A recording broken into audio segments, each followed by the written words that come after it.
Bonjour à tous et bienvenue pour cette petite review de la fin de saison de The Mandalorian, saison 3. On va aussi en profiter pour faire un petit bilan de la saison, etc. Donc, depuis le dernier résumé, globalement, ça a été l'arc de la reprise de Mandalore. Donc, on a eu Bo-Katan et Din Djarin qui sont partis faire une mission annexe sur une planète pour aller récupérer les autres Mandaloriens qui étaient avant avec Bo-Katan. Ensuite, réunification avec les Mandaloriens des anciens de la Death Watch, là, ce chelou qui sont du côté de Din Djarin. On les prend ensemble, on va sur Mandalore, on essaye de reprendre Mandalore, on croise Moff Gideon, qui en fait a sa base ici. Moff Gideon qui s'est amusé à faire des espèces de Mando Troopers, donc des Stormtroopers mais avec de l'équipement mandalorien. Bagarre, on arrive à battre Moff Gideon et à gagner la bataille, et fin de la saison. Voilà, globalement c'est à peu près ça. Donc sur ces derniers épisodes, alors globalement l'épisode quête annexe, je comprends que les gens aient pas trop aimé, moi j'ai plutôt bien aimé, même si je suis assez d'accord que c'était peut-être pas le moment pour mettre une quête annexe. Mais ça, bon, on a l'habitude avec Mando, hein, j'ai envie de dire. Pour ce qui est de aimer, en soi, j'avais bien aimé la réal, etc. Et j'avais bien aimé le contexte utilisé. Donc pour moi, c'était sympa. Arrive ensuite, l'épisode 7, où c'est comment on va... le démarrage de la reprise de Mandalore. Très bon épisode, il faut le dire. C'était vraiment cool.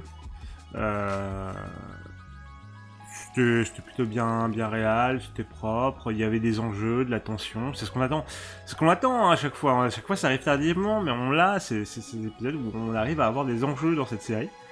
Donc voilà, et l'épisode 8, donc l'épisode final de résolution, avec grosse bataille, Moff Gideon, blablabla.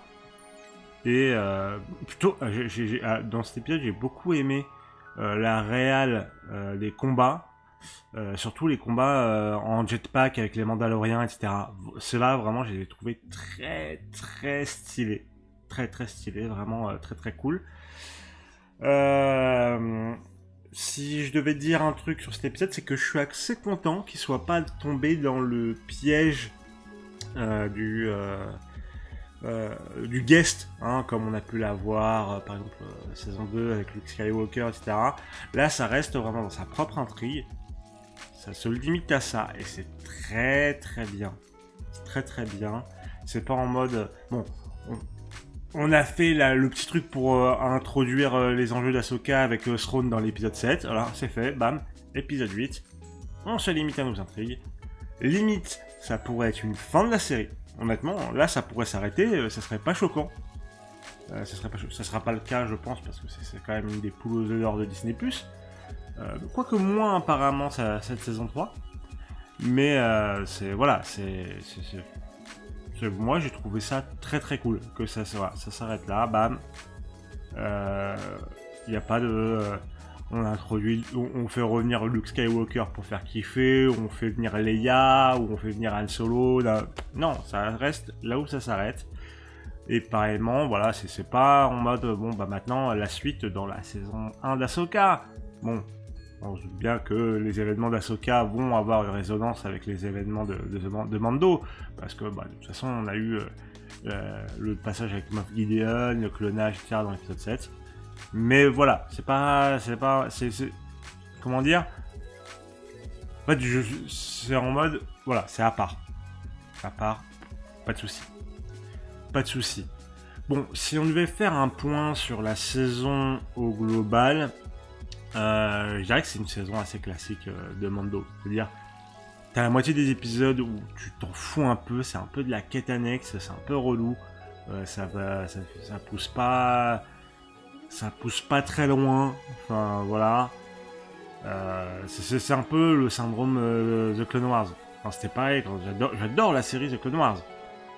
Il y a quand même beaucoup d'épisodes, c'est de la quête annexe pas très intéressante, qui apporte pas grand chose, mais t'as toujours ces petits passages où t'es là en mode ah ouais putain, ça c'est ça, oui ça c'est ça qu'on veut. Et en l'occurrence, bon là c'était surtout les épisodes 7 et 8. Donc où t'es là en mode, bah là c'est ce que je veux, j'ai des enjeux, j'ai des personnages, j'ai du lore, j'ai ouais, tout ce qu'il faut. Tout ce qu'il faut, de la réal, voilà, c'est tout ce qu'on veut. Le truc, c'est que voilà, c'est du classique Mando, dans le sens où c'est trop éparse. Bon, pas tellement éparse parce que bah, c'est les 2 derniers épisodes, quoi. Mais c'est pas assez présent sur toute la saison. Et c'était déjà le cas dans la saison 1, c'était le cas dans la saison 2. Là, bon, bah, c'est toujours le cas dans la saison 3. Faut pas s'étonner, voilà, c'est un peu le signature move de la série, quoi. Des Filoni derrière, du coup, je me doute bien que par exemple, que Ahsoka, ça sera pareil. J'espère que non. J'espère que non. Mais c'est un peu ça. Donc, voilà, si vous avez aimé saison 1, saison 2, vous aimerez saison 3. Si vous n'avez pas aimé saison 1, saison 2, vous aimerez pas saison 3. Hein, ça reste dans la lignée de la série. Ça a ses forces, ça a ses faiblesses. Ça plaît ou ça plaît pas. Moi, en l'occurrence, bon, bah, je suis un bon pigeon et bah, du coup, j'aime bien. J'aime bien, même si moi, je suis assez d'accord qu'il y a des moments où on se fait chier, vraiment. Il y a des moments où dans Mando, on s'emmerde. Mais bah, il y a des moments qu'on aime bien. Il y a des moments qu'on aime bien. Je dirais quand même que sur cette saison, s'il y a un truc qui peut être un peu dérangeant, c'est que Din Djarin n'est pas le personnage principal.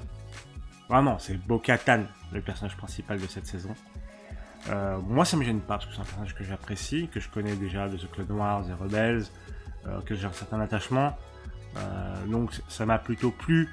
Mais je peux comprendre que ça saoule les gens, que Din Djarin ne soit pas le personnage principal. Hein, vraiment. Ça bon. Mais bon, allez, moi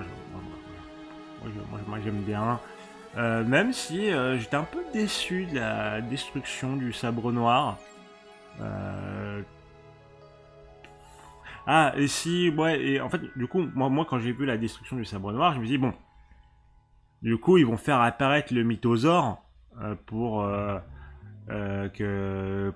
soutenir Bo-Katan. Et ça va la légitimer en tant que prochaine leader de Mandalore. Mais finalement, bon, on aperçoit le mythosaure, mais c'est juste, il a une connexion avec Grogu et il ouvre les yeux, quoi, c'est tout. Mais c'est tout. Il n'y a pas aucun lien avec Bo-Katan. Du coup, j'étais en mode, c'est un peu bizarre. C'est un peu bizarre que ça soit pas fait. Mais bon. Pas très grave non plus, quoi. Donc, pour résumer cette saison 3 de Mandalorian, c'est du pur Mandalorian. Si vous avez aimé ce qu'il y a avant, vous aimerez ce qu'il y a là. Si vous n'avez pas aimé ce qu'il y a avant, vous n'aimerez pas ce qu'il y a là. C'est beaucoup de quêtes annexes, beaucoup de trucs pas très intéressants. Mais les moments qui fonctionnent très bien. Donc, ça reste du Mando. Et bon, moi j'ai plutôt apprécié. Mais je comprends tout à fait que ce soit pas le cas de tout le monde. En tout cas, au moins, ces 2 derniers épisodes, c'était très cool. C'était même plutôt très intéressant. Donc, c'est cool. Mais voilà. J'ai hâte de voir ce que Ahsoka va donner. Est-ce que ça va être dans le même genre ou est-ce que ça va être plus connecté en termes de scénario, enfin moins éparse et moins quête annexe, quoi. Donc voilà, j'ai hâte de voir. Prochain rendez-vous Star Wars, de toute façon c'est Star Wars Visions, on en parlera, je vous le promets. Et d'ici là, n'hésitez pas à vous abonner, à me suivre sur mes différents réseaux, et on se retrouve tout bientôt pour une prochaine vidéo. Des bisous, à la prochaine.